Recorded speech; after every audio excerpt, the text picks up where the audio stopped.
अस्सलाम वालेकुम, सत श्री अकाल, प्रणाम। दोस्तों, मैं हाँ नासर कसाना और तुसी देख रहे हो पंजाबी चैनल एक पिंड पंजाब दा।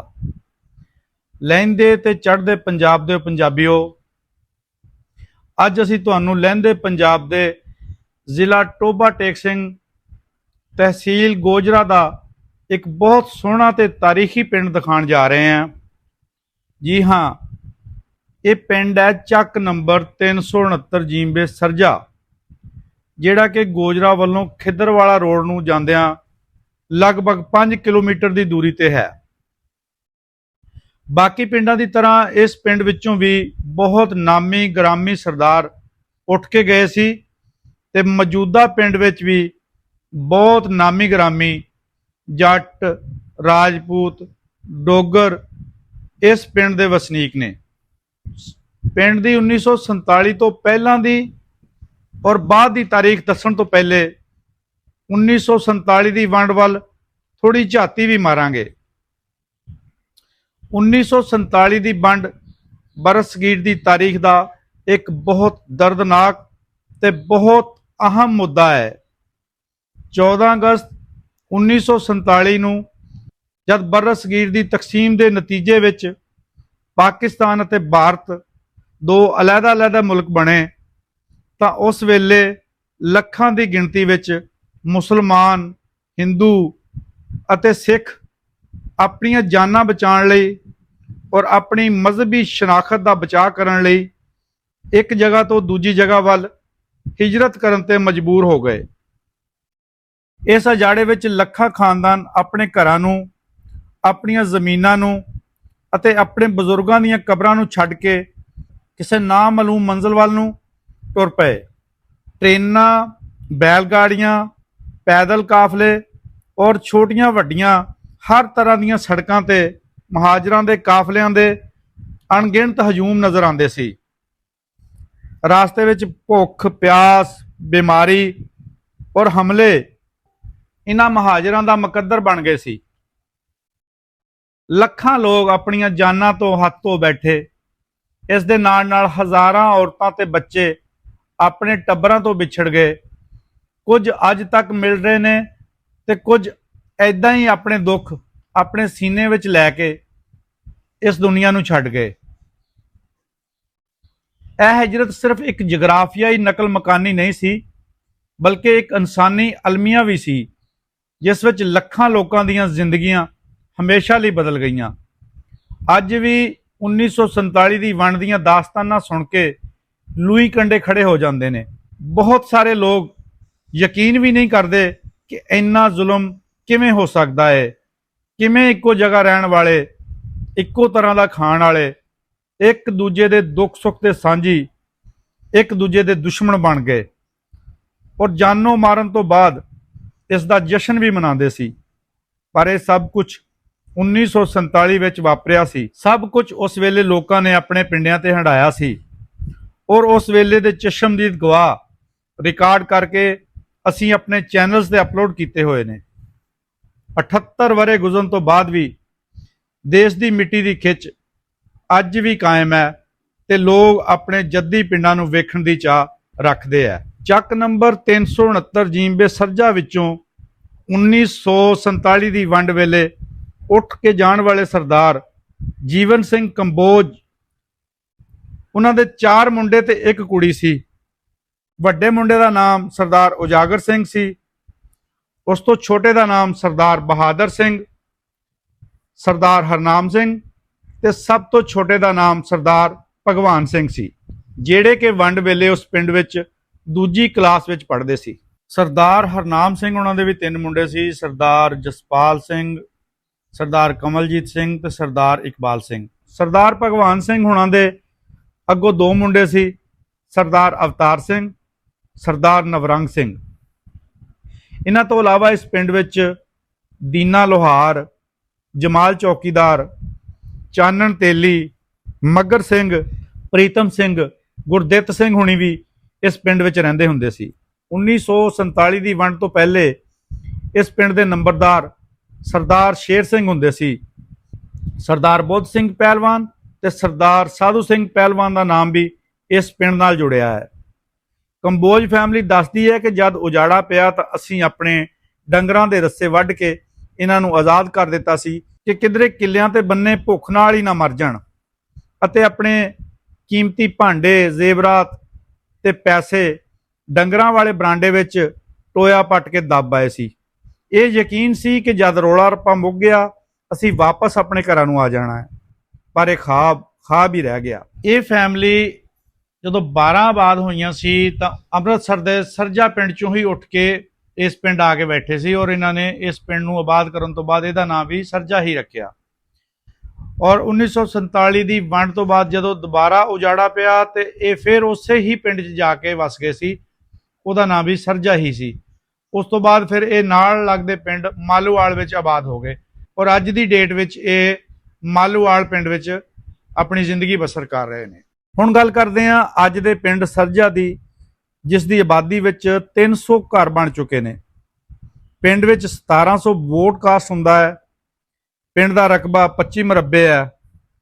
5 ਮਸੀਤਾਂ ਨੇ ਇਸ ਪਿੰਡ ਵਿੱਚ। ਬੱਚਿਆਂ ਤੇ ਬੱਚੀਆਂ ਨੂੰ ਦੀਨੀ ਤਾਲੀਮ ਦੇਣ ਲਈ ਮਦਰਸੇ ਵੀ ਇਸ ਪਿੰਡ ਵਿੱਚ ਬਣ ਚੁੱਕੇ ਨੇ। 8ਵੀਂ ਤੱਕ ਸਕੂਲ ਹੈ, ਜਿਸ ਵਿੱਚ ਸਵੇਰ ਸ਼ਾਮ ਵੱਖਰੀਆਂ ਕਲਾਸਾਂ ਲੱਗਦੀਆਂ ਨੇ। ਇੱਕ ਪ੍ਰਾਈਵੇਟ ਸਕੂਲ ਵੀ ਹੈ। 2 ਡਿਸਪੈਂਸਰੀਆਂ ਨੇ ਇਸ ਪਿੰਡ ਵਿੱਚ। ਵੱਡੀ ਗਿਣਤੀ ਵਿੱਚ ਜੱਟ, ਬਰਿਆਰ, ਮੱਲੀ ਅਤੇ ਸੰਧੂ ਗੋਤਾਂ ਦੇ ਇਸ ਪਿੰਡ ਵਿੱਚ ਬੈਠੇ ਨੇ। ਇਸ ਤੋਂ ਬਾਅਦ ਰਾਜਪੂਤ, ਰਹਿਮਾਨੀ, ਮਾਛੀ, ਧੋਬੀ, ਨਾਈ, ਤਰਖਾਣ, ਫਕੀਰ ਇਸ ਪਿੰਡ ਵਿੱਚ ਰਹਿੰਦੇ ਨੇ। ਖਾਸ ਗੱਲ ਇਹ ਹੈ ਕਿ ਸਾਰੀਆਂ ਬਰਾਦਰੀਆਂ ਇੰਡੀਆ ਵਿੱਚੋਂ ਇੱਕ ਪਿੰਡ ਵਿੱਚੋਂ ਹੀ ਉੱਠ ਕੇ ਇੱਥੇ ਆ ਕੇ ਵਸੀਆਂ ਨੇ। ਜ਼ਿਲ੍ਹਾ ਜਲੰਧਰ, ਤਹਿਸੀਲ ਸੁਲਤਾਨਪੁਰ ਦੇ ਪਿੰਡ ਬੂਸੋਵਾਲ ਵਿੱਚੋਂ ਉੱਠ ਕੇ ਆਉਣ ਵਾਲੇ ਮੁਖਤਲਿਫ ਬਰਾਦਰੀਆਂ ਦੇ ਲੋਕ ਇਸ ਪਿੰਡ ਵਿੱਚ ਬਹੁਤ ਪਿਆਰ ਮੁਹੱਬਤ ਨਾਲ ਰਹਿ ਰਹੇ ਨੇ। ਕੁਝ ਰਾਜਪੂਤ ਕਬੀਰਪੁਰ ਵਿੱਚੋਂ ਵੀ ਉੱਠ ਕੇ ਆਏ ਨੇ। ਪਿੰਡ ਦੇ ਨੰਬਰਦਾਰ ਦਾ ਨਾਮ ਰਾਣਾ ਅਮਾਨੁੱਲਾ ਖਾਨ ਰਾਜਪੂਤ ਹੈ, ਜਿਹੜਾ ਕਿ ਜ਼ੈਲਦਾਰ ਗਾਮੇ ਖਾਨ ਉਹਨਾਂ ਦੇ ਪੋਤਾ ਜੀ ਨੇ। ਇਹਨਾਂ ਦੀ ਗੋਤ ਖੋਖਰ ਰਾਜਪੂਤ ਹੈ। ਮਾਖਾ ਡੋਗਰ ਇੱਕ ਬੜਾ ਨਾਮ ਜੋ ਕਿ ਕਤਲ ਹੋ ਗਿਆ ਸੀ, ਇਹਨਾਂ ਦਾ ਤਾਲੁਕ ਵੀ ਚੱਕ ਨੰਬਰ 369 ਜੀਂਬੇ ਸਰਜਾ ਨਾਲ ਹੀ ਹੈ। ਇਸ ਪਿੰਡ ਦੀ ਇੱਕ ਹੋਰ ਨੁਮਾਇਆਂ ਸ਼ਖਸੀਅਤ ਜਨਾਬ ਮੱਖਣ ਜੱਟ ਹੁਣੀ, ਜਿਹੜੇ ਕਿ ਪੰਜਾਬੀ ਸ਼ਾਇਰੀ 'ਚ ਇੱਕ ਆਪਣਾ ਵੱਖਰਾ ਮਕਾਮ ਰੱਖਦੇ ਨੇ, ਔਰ ਉਹਨਾਂ ਦੀਆਂ ਲਿਖੀਆਂ ਹੋਈਆਂ ਕਿਤਾਬਾਂ ਪੂਰੇ ਪੰਜਾਬ ਵਿੱਚ ਪੜ੍ਹੀਆਂ ਜਾਂਦੀਆਂ ਨੇ, ਪੜ੍ਹਾਈਆਂ ਜਾਂਦੀਆਂ ਨੇ। ਉਹਨਾਂ ਦਾ ਤਾਲੁਕ ਵੀ ਚੱਕ ਨੰਬਰ 369 ਜੀਂਬੇ ਸਰਜਾ ਨਾਲ ਹੈ। ਹਰ ਪਿੰਡ ਦੀ ਤਰ੍ਹਾਂ ਇਸ ਪਿੰਡ ਵਿੱਚ ਵੀ ਮਸੀਹ ਭਾਈਚਾਰੇ ਦੇ ਕਾਫੀ ਘਰ ਨੇ, ਜਿਹੜੇ ਕਿ ਮੁਸਲਮਾਨਾਂ ਦੇ ਨਾਲ ਬਹੁਤ ਪਿਆਰ ਮੁਹੱਬਤ ਦੇ ਨਾਲ ਰਹਿ ਰਹੇ ਨੇ। ਹਰ ਪਿੰਡ ਵਿੱਚ ਗੈਰ ਕਾਸ਼ਤਕਾਰ ਬਰਾਦਰੀਆਂ ਹੁੰਦੀਆਂ, ਲੇਕਿਨ ਇਸ ਪਿੰਡ ਵਿੱਚ ਨਾਈਆਂ ਤੋਂ ਲੈ ਕੇ ਅਨਸਾਰੀ, ਰਹਿਮਾਨੀ ਤੱਕ ਸਾਰੇ ਹੀ ਜ਼ਿਮੀਂਦਾਰ ਨੇ, ਔਰ ਆਪਣੀਆਂ ਜ਼ਮੀਨਾਂ ਨੇ ਉਹਨਾਂ ਦੀਆਂ। ਔਰ 1947 ਦੀ ਵੰਡ ਤੋਂ ਪਹਿਲੇ ਵੀ ਇਹ ਜ਼ਿਮੀਂਦਾਰ ਹੀ ਸੀਗੇ। ਇਸ ਦੇ ਨਾਲ ਰਹਿਮਾਨੀ ਬਰਾਦਰੀ ਕਾਰੋਬਾਰ ਨਾਲ ਜੁੜੀ ਹੋਈ ਆ, ਔਰ ਹਰ ਘਰ ਦਾ ਬੱਚਾ ਆਪਣਾ ਕਾਰੋਬਾਰ ਕਰਦਾ ਹੈ ਜੀ। 369 ਜੀਂਬੇ ਦੀਆਂ 2 ਆਬਾਦੀਆਂ ਨੇ, ਇੱਕ 369 ਜੀਂਬੇ ਸਰਜਾ ਤੇ ਦੂਜੀ ਸੜਕੋਂ ਪਾਰਲੇ ਬੰਨੇ 369 ਜੀਂਬੇ ਜੋਧਾ ਨਗਰੀ। ਇੱਕ ਮੋਗੀ ਪਿੰਡ ਦੀਆਂ ਫਸਲਾਂ ਨੂੰ ਸਿਰਾਬ ਕਰਦੀ ਹੈ। ਕਮਾਦ, ਮਕਈ, ਤਿਲ, ਗੰਦਮ, ਕਪਾਹ ਇਸ ਪਿੰਡ ਦੀਆਂ ਖਾਸ ਫਸਲਾਂ ਨੇ। ਪਰਿਆ ਪੰਚਾਇਤ ਵਾਲੇ ਬੰਦਿਆਂ ਵਿੱਚ ਹਾਜੀ ਅਬਦੁੱਲਾ ਮੱਲੀ, ਚੌਧਰੀ ਹਨੀਫ ਬਰਿਆਰ, ਡਾਕਟਰ ਇਸਮਾਈਲ ਜੱਟ, ਚੌਧਰੀ ਇਸਮਾਈਲ ਜੱਟ ਸੰਧੂ, ਰਾਣਾ ਝੰਡੇ ਖਾਂ, ਅਰਸ਼ਦ ਰਹਿਮਾਨੀ ਸਾਹਿਬ, ਰਾਣਾ ਅਮਾਨੁੱਲਾ ਨੰਬਰਦਾਰ ਸਾਹਿਬ, ਚੌਧਰੀ ਸਲੀਮ ਜੱਟ ਸਾਹਿਬ, ਅਸਲਮ ਸ਼ਮਾ ਡੋਗਰ ਸਾਹਿਬ, ਅੱਲਾ ਦਿੱਤਾ ਡੋਗਰ ਸਾਹਿਬ, ਔਰ ਰਾਣਾ ਨਵੀਦ ਸਾਹਿਬ।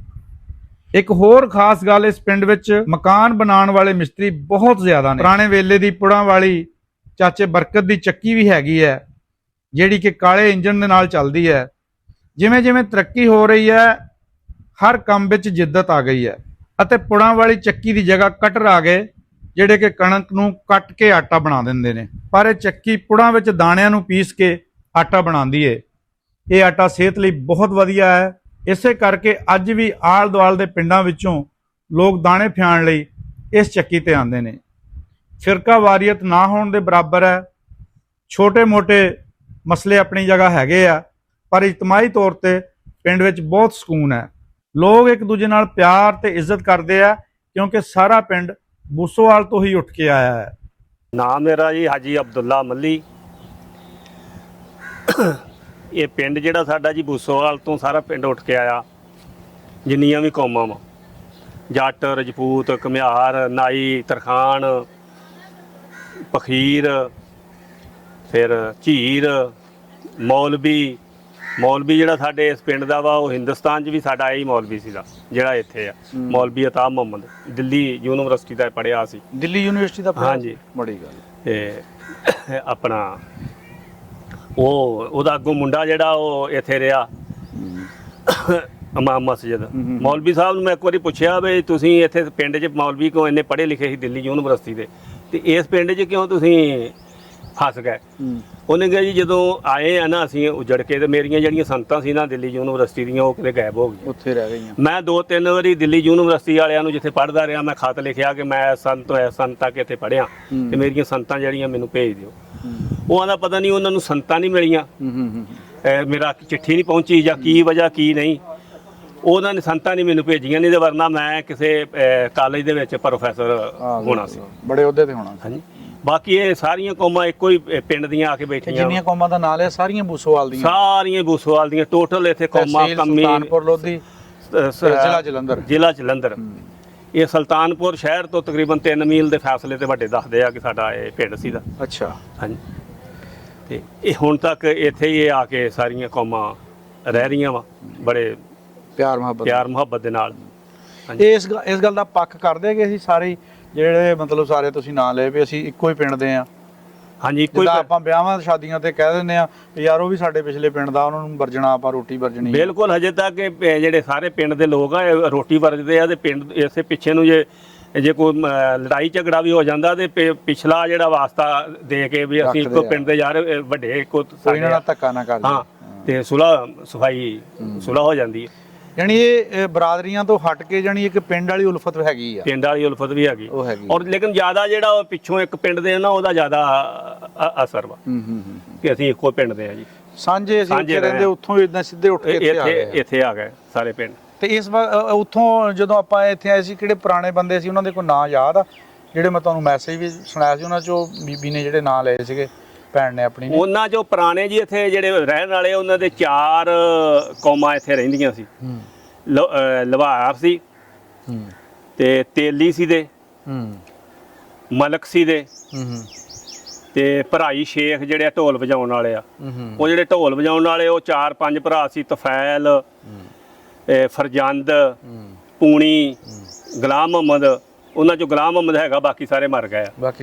ਜਿਹੜਾ ਦੀਨਾ ਲਵਾਰ ਸੀ ਉਹਦੇ 'ਚ 3 ਮੁੰਡੇ ਸੀ ਦੇ, ਅਬਦੁਲ ਸਤਾਰ, ਤਫੈਲ ਤੇ ਫਕੀਰ, ਉਹ ਵੀ ਸਾਰੇ ਮਰ ਗਏ। ਜਿਹੜੇ ਹੁਣ ਸਾਡੇ ਚੌਕੀਦਾਰ ਆ ਇਹ ਵੀ ਮੋਚੀ, ਇਹ ਵੀ ਇੱਥੋਂ ਦੇ ਰਹਿਣ ਵਾਲੇ ਜਮਾਲ ਦੀ, ਬਾਬਾ ਜਮਾਲ ਜਿਹੜਾ ਸੀ, ਉਹਦੇ 3 ਮੁੰਡੇ ਆ ਤੇ ਇੱਕ ਮਰ ਗਿਆ। ਯੂਸਫ ਸੀ ਦਾ, ਇਸਮਾਈਲ ਸੀ, ਯਕੂਬ ਸੀ ਦਾ। ਯਕੂਬ ਤੇ ਯੂਸਫ ਹੈਗੇ ਆ, ਜਿਹੜਾ ਇਸਮਾਈਲ ਆ ਉਹ ਮਰ ਗਿਆ। ਇੱਕ ਚਾਨਣ ਵੀ ਸੀ, ਚਾਨਣ ਭਲਵਾਨ ਸੀ ਦਾ। ਹਾਂਜੀ, ਆਪਣਾ ਦੂਸਰਾ ਉਹਦੀ ਹੈਗੀ ਸੀ ਦੀ ਭੈਣ ਸੀ ਜਾਂ ਕੌਣ ਸੀ, ਬਸ਼ੀਰਾਂ ਸੀ ਉਹਦਾ ਨਾਂ, ਸ਼ੀਓ ਉਹਨੂੰ ਕਹਿੰਦੇ ਸੀ, ਜਾਨਾ ਉਹਦੇ ਘਰ ਵਾਲਾ ਸੀ।